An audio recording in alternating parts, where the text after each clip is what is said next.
Hi, I want to give you a quick introduction to how to use Poodle Trigger and Zapier to integrate Moodle with lots of other apps. So this is a presentation that I gave in the Moodle Moot in Toronto in 2024, and I've just revised it and trimmed it a bit, and I'm going to show you how it works now.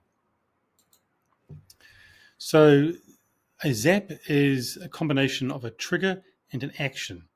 And the trigger happens in app 1, so for example, Moodle. Zapier acts as a middleman, and then the action, for example, MailChimp, happens in app 2. So a user is created in Moodle that is sent to Zapier, which then sends that information to MailChimp and then creates, for example, a user in a mailing list in MailChimp. So here's another example. A user uses a PayPal link in the email to buy a Moodle course that is sent to the PayPal notification is sent to Zapier, which then notifies Moodle, which enrolls the user in the course. In another example, this is the original example I gave a few minutes ago. Something happens in Moodle. For example, a user is created, that information is sent to Zapier, and then that user is enrolled in a MailChimp mailing list or added to a MailChimp mailing list. So what are the triggers that are available in our integration of the Zapier app for Moodle?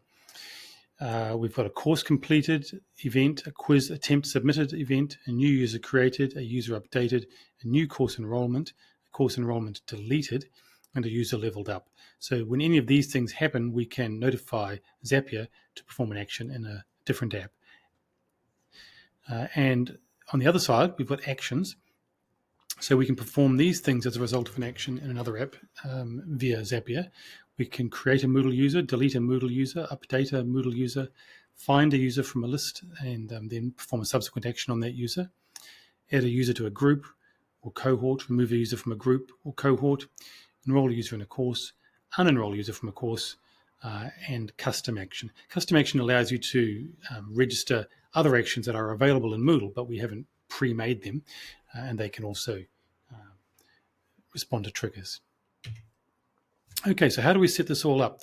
Well, you'll need to have the local trigger plugin installed on your Moodle server.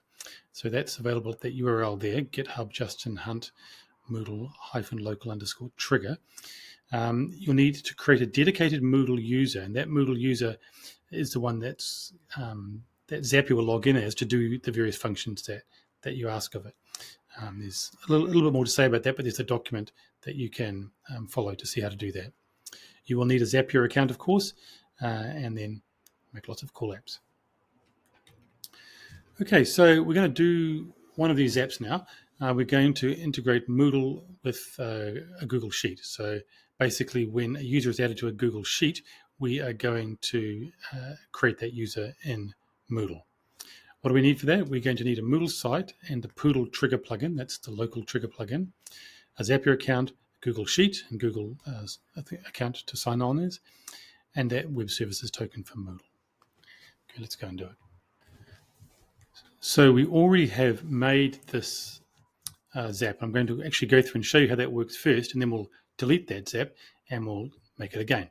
So this is what the zap looks like in the editor. We've got the trigger, which is adding a row to a Google Sheet, and then the action, which is to create a user. Here's our Google Sheet. We've got create user zap, the user add tab, the sheet on the sheet. And we're going to add a row here, and that will then create a user in this Moodle site, Poodll NET School. We already have 5 users. We're going to add a 6th user to our Moodle site. So let's try that now. Let's call it Amazing Duck. I often use kind of cartoon characters or something like a cartoon character when I'm doing these things, just so I can distinguish them from real users that might be on the site. Okay, and it makes life a bit easier to keep the username and the email the same. That's because when you create something like this from a real application, you may not have a field that you can use as a username, but the email works quite nicely as a username. So let's do that. Okay, so we've added a row called Amazing with the user Amazing Duck, email Amazing Duck, username Amazing Duck. We haven't set a password. I'll just show you that. And that will create the password automatically in Moodle, and the user will be sent an email with their temporary password. That's a feature of Moodle, not of this Zapier integration, but it works quite nicely because we don't have to ask the user to create a password in whatever action, whatever app it is that they're using as a trigger. So let's go to our list of users here in the Moodle app. I'm just going to reload the page, and we should have our new user there. Okay, we don't have a new user there. Okay, so we refresh that again, and we do have a new user, Amazing Duck. There's a little bit of a delay. It's not always instantaneous, so don't panic. It can take a few minutes actually for the action to occur, depending on the app that you're using. But there is our new user here, Amazing Duck, with the email address amazingduck@poodle.com. Okay, so that worked pretty well, but let's now actually delete that Zap and create a new one and see how we do that. So I'm going to go back to our Zap here. I'm just going to exit out of here.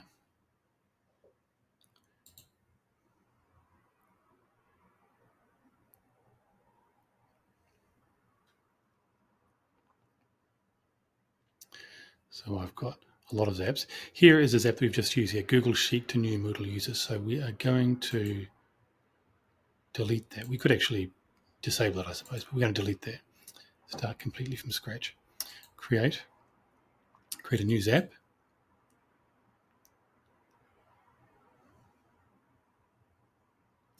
So here we can kind of initiate this by asking the Copilot what we want to do.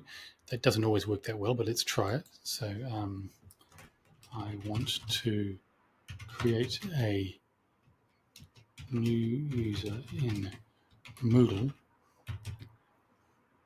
using the Poodll NET app when a Google Sheet row is added. Let's try that.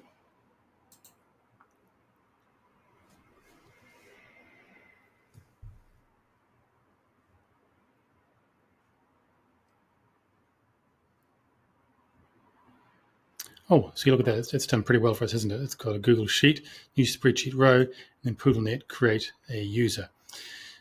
Great. This might be a good time to say that even though we're automating Moodle in the action of this step, and sometimes when we're using triggers, we're using a Moodle trigger, the actual app that we use is Poodll NET, which is something that I've developed with Poodle. And that's because we don't actually have access to the Moodle name. We couldn't register a Moodle named app here on Zapier.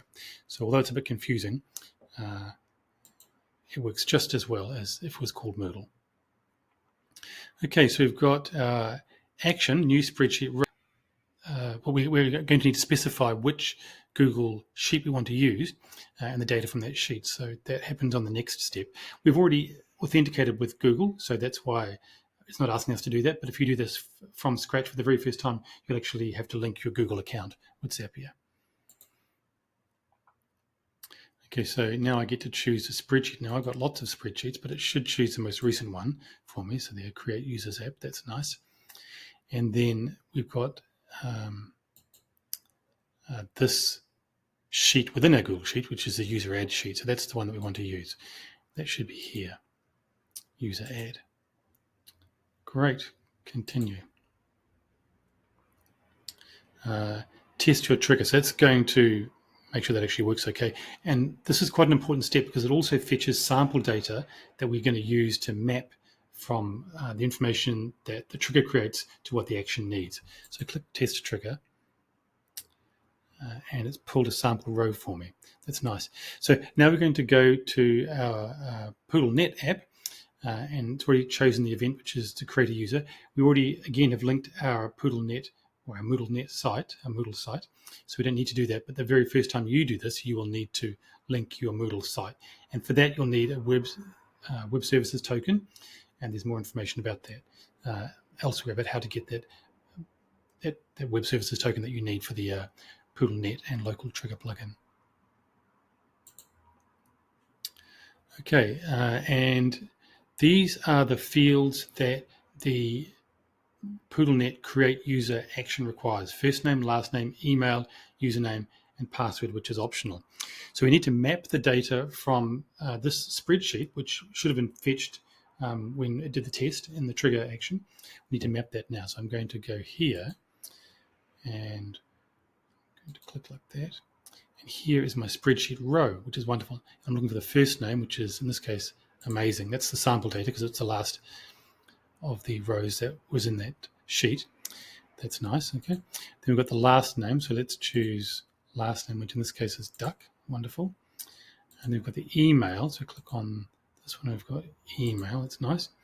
And with the username. Now, actually, we could just use the email field, but we also have a username field. So let's use that. Okay, great. Excellent. So that is everything that we need. I'm going to click on continue. And that's going to send a test user to Poodll NET or Moodle. We already have that user, Amazing Duck, so it's actually just going to update that user with any extra information, which in this case, the information hasn't changed, so we won't see much. But let's try it.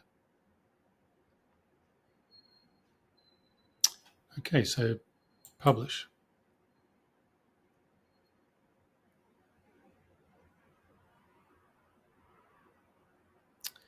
Okay, so we have an option now to do some other things, go to other Zaps or transfer existing data through the Zap process. We're not going to bother with that. We're just going to leave our Zap on, and we are going to test that it actually works.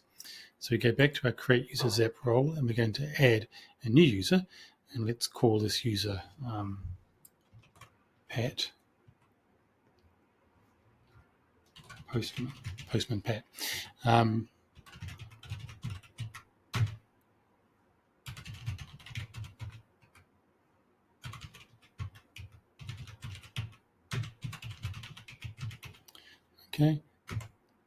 Okay, great. So we've added a row, Postman Pat, and we go over to our Moodle site. And I'll refresh the page. I don't think it'll be instantaneous, but it might be. Let's see. Okay, it might take a second or a minute, or even two or 3 minutes, but let's wait and refresh, and hopefully we'll have a Postman Pat user in our Poodll NET school. Okay, and there is our new user, Pat, Postman Pat. That doesn't always happen instantaneously, so it can take several minutes. If it takes more than 5 minutes, something's gone wrong, but if it takes 1 or 2 minutes, that's actually normal. But it's gone through and created our user, which is terrific. So just to recap, you'll need to have the local trigger plugin installed, and you need to create a Moodle user that has access to the web service functions. There's documentation about that at this URL here. And you'll need a Zapier account. But once you have that, you should be able to create a lot of nice Zaps. If you have any questions about that, please get in touch with me, Justin Hunt, the Poodle guy, justin@poodle.com.